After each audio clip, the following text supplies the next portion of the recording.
What's up, Raptors fans? RaptorsHQ on the street, franchise. Scott Campsall, we're here to talk Raps. End of season just recently ended. Last game of the season, in fact. You were there. Give us your thoughts. All in all, pretty interesting night. I mean, when you get there and you find out that half of the Nets team isn't playing and half of the Raptors team isn't playing, Dwayne Casey counters with the strategic tanking move, sitting a bunch of guys. You don't think it's going to be a very exciting game. And the game itself wasn't exciting, but some of the outcomes actually pretty interesting. Being in that locker room with Ben Uzoh and Solomon Albee after the games that they had, pretty actually inspiring stuff. Both of those guys might not be in the NBA next season, but I mean, a triple-double and then almost a 20-rebound game. You got to give props to those guys for their performance. It's sort of interesting, and I think that's something that I think gets lost in the overall season, is that in individual games you get some really interesting things that come out of performances like that, even when it is a 30 whatever point win by the Raptors. But you still, we may never see those guys again. It's sort of like akin to when Patrick O'Brien was playing, and that might be it. And that's the dream for some of those guys. So I think that's definitely kind of interesting. Definitely. What about now? Give me your thoughts. Season as a whole. What's the high point for you? High point of the season, I'm going to have to go back to the last game of the season against the New Jersey Nets, and just being able to be in that locker room and see Solomon Albee and the look on his face, and Ben Uzoh and just his reaction to just probably having the game of their lives. And for Uzoh, that's a historic night. Last time there was a triple-double was 2001 in Alvin Williams, so I mean, that's something no one will ever be able to take away from him. And given the fact that we might never see these guys again, it was actually truly a special moment, I have to say. Nice. How about for you?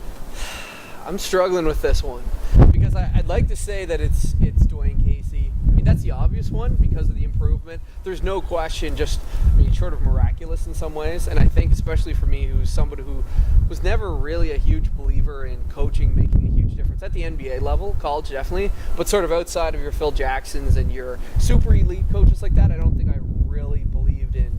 But I think really, you talk about the system that he put in was very effective, and I think that's definitely a highlight. It's a bit of a double-edged sword, though, because it did impact potentially, we'll see what happens with the lottery, but sure, potentially a top 1, 2, 3. Yeah. Very true. What about, let's look at the other side.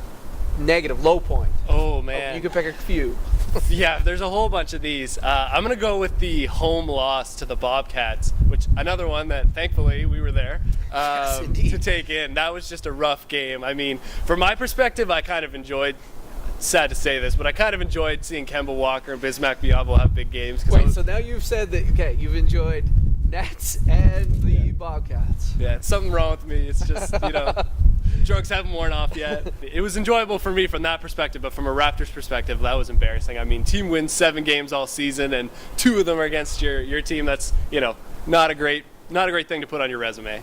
How about yourself? I think just the way things ended up, honestly, it's tough. You don't want to root against the team that you're supposed to cheer for, I guess. But if you had your choice, you probably would have gone back and still lost a lot of games, but gotten a higher pick. Now, mind you, they could still, get a top pick, but 8th best odds as opposed to 3rd or 2nd or even 4th. 5th, whatever. So I guess that would be one of them. And then I think the other low points for me is just sort of from an individual player development standpoint.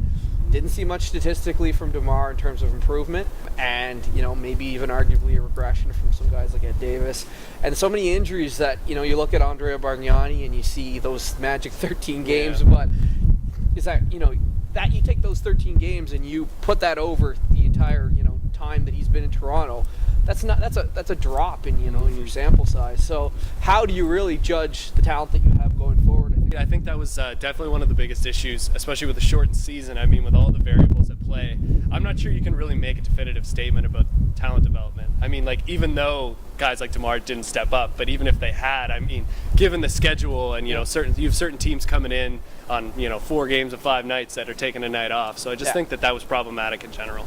Yeah, tough season for a team like Toronto. I think even before the season started, we on the site even we talked about the issues with a shortened season really impacting a team like the Raptors that needed all the games they could get to develop. For sure. And you take a shortened season and compound that with a lot of injuries, makes it tough. But we'll see what happens this offseason. Yeah, for sure.